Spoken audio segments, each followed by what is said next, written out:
Class 6 science chapter 5 कुछ important question आज हम लोग डिस्कस करेंगे। So let us start. First question is that what is evaporation. What is evaporation.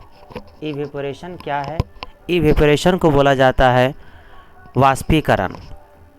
Evaporation को बोला जाता है वाष्पीकरण। What is the important use of evaporation. Evaporation का इम्पोर्टेंट यूज़ क्या है? इम्पोर्टेंट यूज़ क्या है इवेपोरेशन का? हिंदी क्या होता है? वाष्पीकरण। वाष्पीकरण यानी वाष्प बनने की क्रिया। वाष्प बनने की क्रिया। वाष्प को समझ सकते हैं अगर आप ये जान लीजिए भाप बनने की क्रिया। अगर वाष्प समझ में नहीं आ रहा है तो आप भाप भी समझ सकते हैं, भाप बनने की क्रिया। लेकिन भाप थोड़ा वाष्प से अलग हो जाती है, इसलिए हम इसको भाप नहीं बोले तो ज़्यादा बेहतर होगा, इसको वाष्प ही बोलना सही होगा।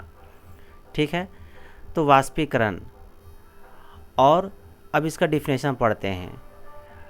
चैनल्स को सब्सक्राइब कीजिए और सब्सक्राइब करने के बाद चैनल का लिंक अपने दोस्तों तक शेयर कीजिए ताकि इम्पोर्टेंट क्वेश्चन आप तक पहुंच सके और आप अच्छी तरीके से किसी भी परीक्षा में इन सभी क्वेश्चनों को अच्छी तरीक़ा से लिख सके। तो इवेपोरेशन क्या है पहले समझते हैं। The phenomena of change the liquid into vapour.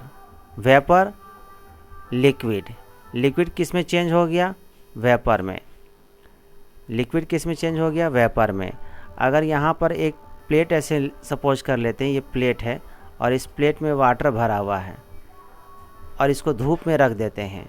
कुछ समय के बाद, अभी जिस तरह से गर्मी चल रही है, कुछ समय के बाद देखा जाए तो ये पानी जो है वो इवेपोरेट होना चालू कर देगा। इवेपोरेशन का बहुत अच्छा उदाहरण समझ सकते हैं आप घड़ा। घड़ा में कंटिन्यूसली इवेपोरेशन होते रहती है जिसकी वजह से घड़ा का पानी क्या होता है? ठंडा होता है। तो लिक्विड किस में कन्वर्ट हो जा रही है? वेपर में कन्वर्ट हो जा रही है। लिक्विड किस में कन्वर्ट हो गई? वेपर में कन्वर्ट हो गई। इस घटना को हम लोग बोलते हैं इवेपोरेशन।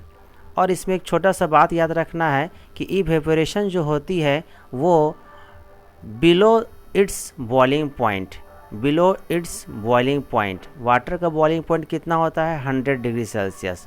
और इस 100 डिग्री सेल्सियस से लेस देन टेम्परेचर अगर होती है तो उसमें इवेपोरेशन प्रोसेस स्टार्ट हो जाती है। अगर 100 डिग्री सेल्सियस पर पानी जो है वो भाप बन रही है, वेपर में कन्वर्ट हो रही है, तो वो इवेपोरेशन नहीं कहलाएगी। इसको बोलेंगे वेपोराइजेशन। वेपोराइजेशन उसको बोला जाएगा। इवेपोरेशन कब बोला जाएगा? जब इस 100 डिग्री सेल्सियस से कम टेम्परेचर पर वाष्प बनेगा। तो 100 डिग्री सेल्सियस से कम टेम्परेचर पर अगर वाष्प बन रहा है तो उस प्रोसेस को क्या बोलेंगे? इवेपोरेशन। और इवेपोरेशन से क्या काम किया जाता है? It is used on large scale to obtain common salt. Common salt को ही बोलते हैं हम लोग नमक। समुद्र के पानी को इवेपोरेट करके बनाई जाती है नमक।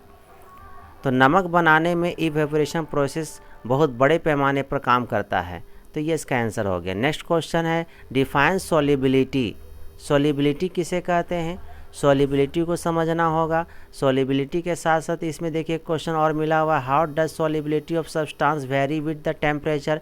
टेम्परेचर के साथ, तापमान के साथ सॉल्युबिलिटी किस तरीक़ा से चेंज करती है, तो इसको समझेंगे हम लोग। तो सॉल्युबिलिटी को हम लोग देखते हैं। सॉल्युबिलिटी के बारे में क्या जानना है? द एबिलिटी ऑफ सब्सटेंस और solute to be dissolve in water is called its solubility.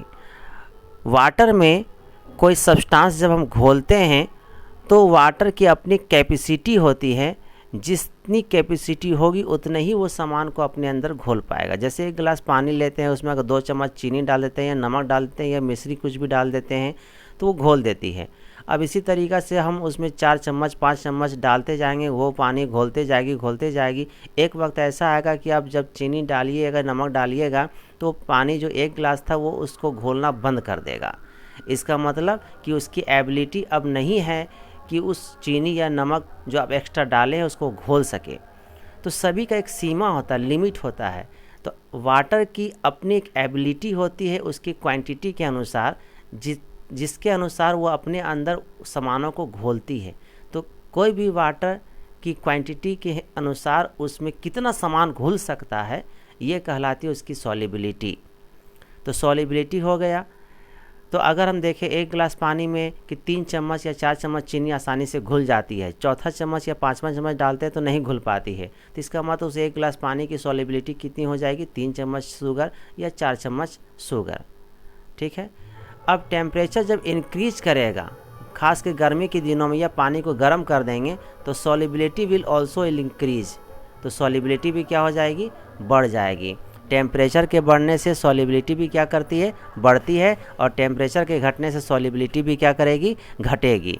ठीक है, इसको याद रखिएगा। टेम्परेचर बढ़ने से सॉल्युबिलिटी क्या होती है, इंक्रीज करती है। जैसे पानी अगर गर्म करते हैं ना, तो जो चम्मच 3 चम्मच या 4 चम्मच जो चीनी हम डाल रहे थे, घुल रही थी, वो अब 5 चम्मच चीनी भी डालोगे तो घुल जाएगा उसमें गर्म पानी में, जो हम पानी खौला रहे हैं। तो पानी जब ठंडा था तो उसकी हम मान लिए थे कि इसकी सॉल्युबिलिटी कितनी है, 3 चम्मच चीनी। अब लेकिन जब उसको पानी को गर्म कर दिए, खौलाने लगे, तो उस समय जब उसमें चीनी डालेंगे तो 3 चम्मच से ज़्यादा चीनी उसमें आराम से क्या हो जाएगा, घुल जाएगा, क्योंकि उसकी टेम्परेचर बढ़ने से उसकी सॉल्युबिलिटी क्या हो गई, बढ़ गई। और टेम्परेचर घटने से सॉल्युबिलिटी क्या हो जाती है, डिक्रीज़ हो जाती है। टेम्परेचर डिक्रीज होने से सॉल्युबिलिटी क्या होती है, डिक्रीज कर जाती है, घट जाती है। इसी तरीक़ा से नेक्स्ट क्वेश्चन हम लोग देखेंगे, वो है थ्रेशिंग और विनोइंग। थ्रेशिंग विनोइंग भी क्या है, ये सब आप जो आसानी से समझ सकते हैं। जो किसान है, फार्मर है, ये थ्रेशिंग विनोइंग करते हैं। Threshing is the loosing of the crop from husk and straw.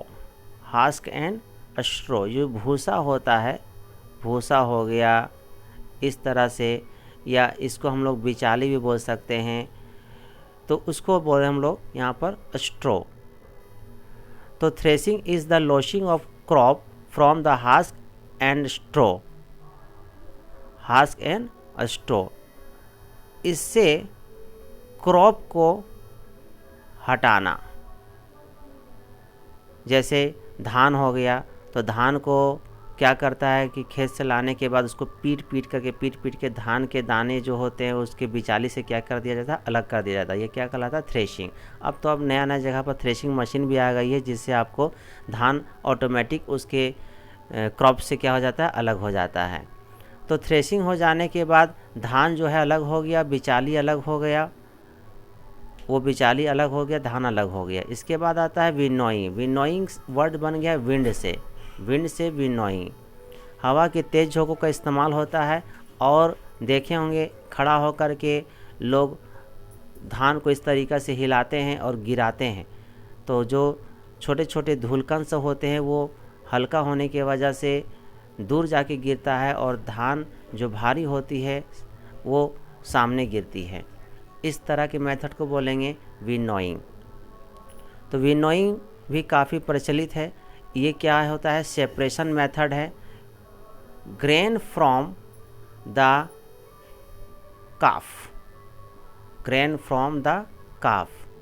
काफ से ग्रेन को अलग करना। मतलब कि फर्स्ट में क्या था कि मान लीजिए यहाँ पर ये धान है, और यहाँ पर धान के फल लगे हुए हैं, ये धान का फल लगे हुए हैं। अब जब इसको पटकेंगे तो धान क्या हो जाएगा, अलग हो जाएगा, और ये बिचाली क्या हो जाएगा, अलग हो जाएगा। धान अलग, बिचाली अलग। इस तरीक़ा से काम होता है। अब ये जो धान आप निकाले हैं, इसमें भी बहुत सारे चीज़ होंगे, छोटे छोटे धूलकण, मिट्टी और भी कोई भी कण, तो वो सब को अलग कैसे किया जाता है, विनोइंग प्रोसेस से। थ्रेशिंग जब होती है तब विनोइंग होती है। पहले थ्रेशिंग होगा 1 नंबर में, और तब 2 नंबर में क्या होगा, विनोइंग होगा। इसलिए थ्रेशिंग विनोइंग दोनों करने से ही वो जो आप धान या गेहूं जो भी इस्तेमाल कर रहे हैं आप अपने खाने में या आगे के प्रोसेस में, वो सब आपको फ्रेश मिलेगी। तो विनोइंग और थ्रेशिंग जो है अधिकांश फार्मर वर्क में यूज़ होता है, फार्मर लोग करते हैं, और इसका यूज़ जो है आप लोग गांव देहात में आराम से देख सकते हैं। A cup of tea is said to be mixture, name its various component. ये बहुत ही सिंपल क्वेश्चन है कि एक चाय है, और चाय जो बना है, जो कप में रखा हुआ है, उसमें क्या क्या चीज़ मिलने से ये चाय जो बना है। तो क्या क्या चीज़ मिलने से बना है सबको जानते हैं। जैसे कि इसमें मिल्क मिलता है, वाटर है, शुगर है, और टी लीफ है, चाय पत्ती जिसको बोलते हैं, यही सब मिलने से क्या बनता है, चाय बनता है। तो ये सब क्या कहलाए, उस टी का कंपोनेंट कहलाया। तो इसी तरीक़ा से इम्पोर्टेंट क्वेश्चन हम लोग डिस्कस करेंगे जो हर तरह की परीक्षा में आपको सफल बनाने में मदद करेंगी। तो आप सब्सक्राइब करते रहें और नेक्स्ट वीडियो के लिए आप वेट करें। Thank you.